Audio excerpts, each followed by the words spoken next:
Good morning, guys. I mean, I'm a little bit awake. It's quite a nice day today, surprisingly. It's very cold, but I thought we'd do a little chill one today. Nothing too crazy. We haven't got any mods to do. Just gonna go over in today's video, as you will have seen from the title, 5 things I hate about my E46. Now, before we get started, don't get me wrong, I love this car. I love everything about this car. Not everything about this car, because that defeats the purpose of this video, but I'm more than happy with this car. I have no complaints about this car, so to speak, other than the things I'm about to discuss today. Now, there's only really 5. There might be a few other smaller bits, but in the grand scheme of things, 5 bad things about a car isn't the end of the world. And it's things that span across all E46s, not just mine. You E46 owners will know the pain that I'm going through. But we'll discuss those today. If you guys have had the same experience, let me know in the comments below. If you disagree with me, let me know. From people I've spoke to, generally, the feedback is the same from the E46, but I'm gonna go for a little drive today. We're meeting up with Alex later on to film his video. But for this week's video, we're gonna be going over 5 things I hate about my E46. On to point number 1. I mean, I apologise if this sun's a bit aggressive and it's a bit flashy. The sun's pretty low this morning. Number 1, and it's number 1 for the fact it's currently affecting me at the minute, is the oil consumption on an E46. BMWs in general, to be honest, but especially the E46, I mean, they are more prone to leaks. The oil consumption can be a sign of other issues with the car, but generally, they like to drink a lot of oil. So pretty much every month, you're gonna wanna be topping your oil up in an E46. Now for me, I'm running low at the minute. I shouldn't really be driving it at the minute. I'm gonna get oil today, obviously. But like I say, the fact that you need to constantly top the oil up, be aware of it. Oil starvation in an engine is a major issue. You need to keep on top of it. You need to make sure you've always got oil. And if you don't, you'll be in for a lot of maintenance, basically. I mean, speaking of maintenance, as you'll have seen from my other videos, the maintenance is relatively cheap on an E46 if you are preemptive with it and if you do it before things go too wrong. The main point on maintenance, you do preemptively maintain the car. So, for example, just making sure you've refreshed systems. Like I say, you're checking your oil, you're doing your oil changes. You're doing everything basically that needs to be done to a car to be sure it's running correctly. So that's not necessarily E46 specific and something I hate about my E46. It's just in my E46 ownership and the people I've spoke to who own E46s, that is something we all pretty much agree on, is the fact maintenance is a big aspect of owning an E46. It can be a good thing because it teaches you a lot about the car. It teaches you a lot about working on cars, how to change things. If things do go wrong, you can diagnose an issue a lot easier because you've done it before, and you can correlate where an issue's gone wrong or what's gone wrong. While I am driving the car as well, that will bring us on to point number 2. This sun is a little bit blinding, so I apologise on your behalf for watching the video. But regarding point number 2, it's the power band and the fact this car is NA. I've come from a turbo car beforehand. The car wasn't fast, but it was turboed. This is a very fun car to drive, being naturally aspirated. It's a very fun car to drive. However, the power band, when it comes to numbers, when it comes to actual speed, is not the fastest car, and it's not the best car in the world. And yes, I can hear you in the comments saying it's an E46, what did you expect? But like I said, I didn't expect anything crazy fast.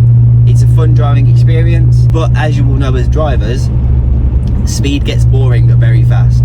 So you can be in a car, you'll get a certain power range, and then very quickly you become used to that speed and it doesn't feel that fast anymore. You can turbocharge them, you can supercharge them, and you'll make good power. You can make 300, 400, even 500 brake on some. But 1, it's very risky. 2, it's very expensive. And 3, that's not an easy thing to do. Like I say, this is 5 things I hate about an E46. Hate's a very strong word towards these things. It's just things I would prefer to be either a little bit faster, a little bit better, or things I wish I didn't have to deal with in that respect. Nonetheless, it's a good power band, it's fun to drive. 1 point I would note is I just wish it was a little bit faster. Okay guys, so I apologise for any road noise, as we are quite close to the road. It's my usual spot where I film sometimes. On to point number 3, and I know for a fact pretty much every single E46 owner has these issues, and it's the body problems, or more specifically, the rust. Now, with rust, if it's taken care of, you can be okay. But with E46s, they love to rust at these rear quarters. There is a clip here that holds the bumper on that likes to rust away, starts taking away at the arch, and if you don't take care of it, mine started bubbling here. I do need to address it. The other side I have addressed. However, the front arches, the rear boot lid, and the rear arches, they absolutely love to rust. The reason I hate this about an E46 is because you are constantly chasing your tail, and if not treated correctly, you will have this battle consistently in your ownership of an E46. When I bought this car, I did replace the two front arches, and actually another point, the bonnet, because in between the kidney grills, it likes to rust there as well. So that was all sorted. And that's a thing you do have to take care of on an E46 because it will, one, cost you a lot of money, two, make your car unsafe to drive, and three, it just doesn't look the best. The sun is doing my car no justice today. It is so filthy at the minute. It's pointless cleaning in this weather though, as you guys will know. You clean the car, as soon as you drive it, it's filthy again. I mean, from these roads, it just gets dirty straight away anyway. But that's about that. On to point number 4, which, as you guys will know if you're an E46 owner as well, these frameless windows can be an absolute pain in the arse. So, reasoning for this, mainly for me in the winter I have issues with it, but we'll get on to the other points first. So, it's the doors as well. The window regulators like to go. Being frameless, they have to drop to let you in. If your window regulator goes, it doesn't want to do that. If they're frameless, the window doesn't always line up correctly. There's a seal here, it doesn't always seal correctly. I've obviously changed the window regulators now. I'll make sure it lines up correctly, that's all fine. But the main point, and the most annoying point, is in the winter. These like to freeze up, and you're pretty much like that in your car. They don't want to unlock at all. It's really hard to get in. Being the old manual locks anyway, it's just annoying. And it's one point, when it's cold, it's not so bad at the minute because we've got the sun out and it's fine. But when it's cold, it is just a hassle. Waking up for work early in the morning, the last thing you want to deal with is a frameless door. You've got to then defrost it, have all the hassle of trying to get into your car, and then you've still got to go to work after that. It's just one point I do hate, and one point I do consistently think, if I had a framed door and a framed window, it'd be so much easier. But it looks good, so is it worth it? You let me know. As you would have probably guessed it, we're on the front of the car to discuss the E46 and its cooling system. I know you guys would have been waiting for this one. It's an expected point on the E46. Everyone knows the cooling system's terrible. But yes, it's a point I hate, it's a point I've dealt with, it's issues I've dealt with, issues I've rectified. But the cooling system on an E46 is absolutely terrible. It has multiple weak points, it's made out of cheap plastic. If you don't take care of it correctly, your car will overheat, your coolant system will go, and you'll be having a bad day. It's a point I hate because most owners do neglect it. If you don't maintain your cooling system, if you're trying to sell a car and you've not overhauled the cooling system, or you've bought a car and you've not checked it's been done or done it yourself, do it. Please do it, because you're going to have issues. You're going to kill an E46. Like I say, I've done mine now, so it doesn't give me any issues. It's fine. But when I first bought the car especially, it's a point I hated because I knew I had to do it and it did give me issues.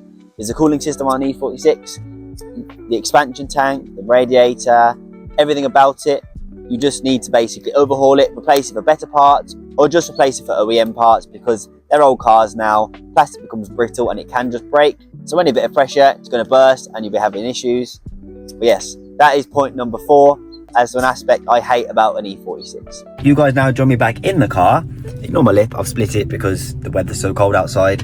But as you can probably tell from this angle here, the rear parcel shelf in an E46 deserves its own point. Because in pretty much every single E46 I've seen, whether it's a 4-door, a coupe, an M3, a compact, any E46 I've seen, the rear parcel shelves, they all are this bluey, horrible colour.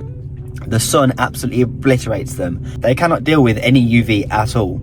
I've got my windows tinted now, so if I redo mine, it should be okay. But pretty much if your car wasn't tinted straight away, because they're old cars, it probably wasn't done back then, you're going to have a blue parcel shelf.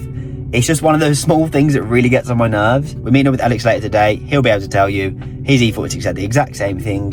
His was arguably worse than mine. Ethan, I know you'll have this issue as well. If you guys follow Ethan Clark, he's just retrimmed all of his interior Alcantara. You'll see it was blue as well.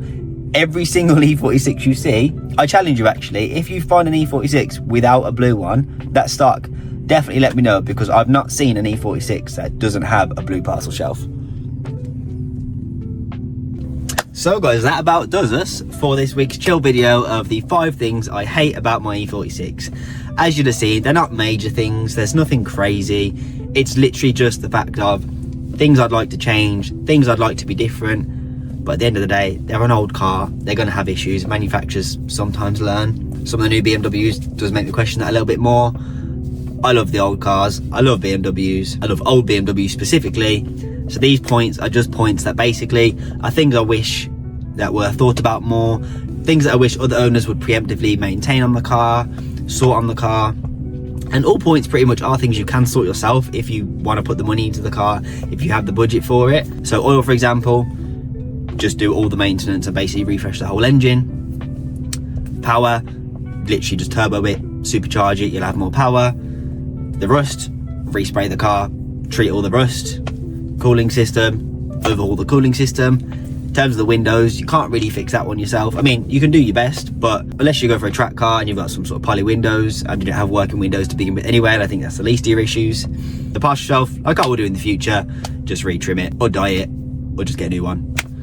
I don't know if you can get brand new ones, I doubt it.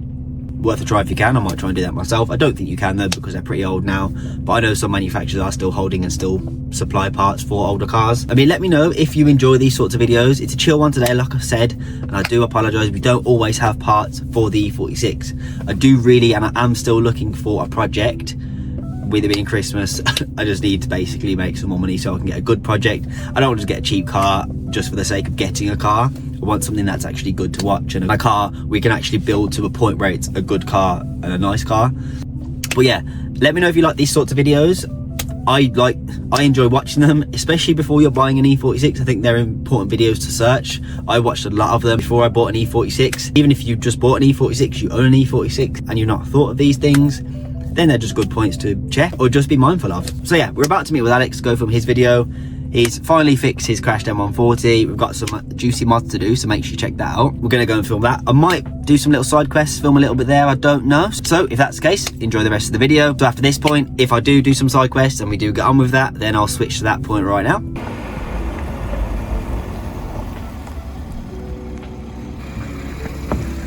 What's up, brother? It's me. So guys, we're now in Alex's car. Here's a side quest. We're not ending the video here. We're gonna try, we've done the bits of Alex's car, so you'll see that. Alex now uploads at 5 as well, so the videos are at the same time. So watch mine first, then go and watch Alex's. But we're gonna try and go to Caffeine. I know there's potentially an officially gas meet there, so we might not be able to get a ticket in, but we're gonna try. Show you the car as well. Yeah. If not, we'll show you the car, because I'm not spoiling anything now. It's all gonna be out at the same time. So we've done some bits to Alex's car. We've done a new front splitter because we crashed it. We're back to square one. Yeah, basically back to where it was. Spaces. Plus spaces. So it should have been a little bit better than it Which were needed, because I didn't even realise that M140s are so sunk from factory. It's ridiculous. So wax spaces on it, looks a bit fatter. Now we want to lower it because you can see that it needs lowering a bit more now, but it looks so much more aggressive. So I'll show you that now. And then if we get to Caffeine, we get to Caffeine. If not, you'll just have some shots of Alex's car probably. For those guys who don't know as well, Alex has a death trap on his steering wheel. projectile.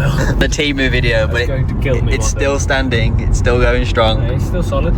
And in fairness, Alex has crashed his car and it hasn't killed him, so.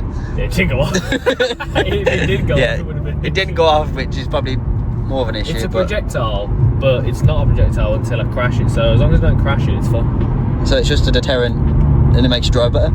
It just looks, it's a cool looking weapon. So we pulled up to Caffeine, it was far too busy.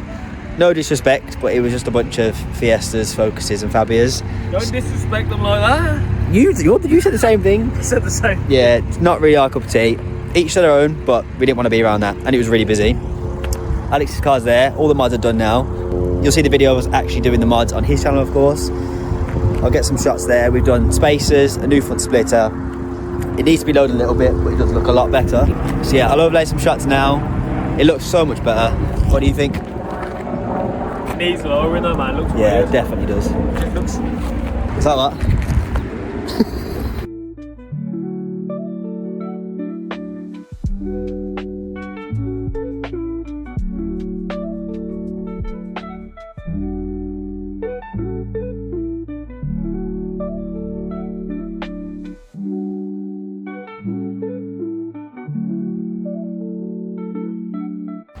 So guys, that brings us to the end of the video.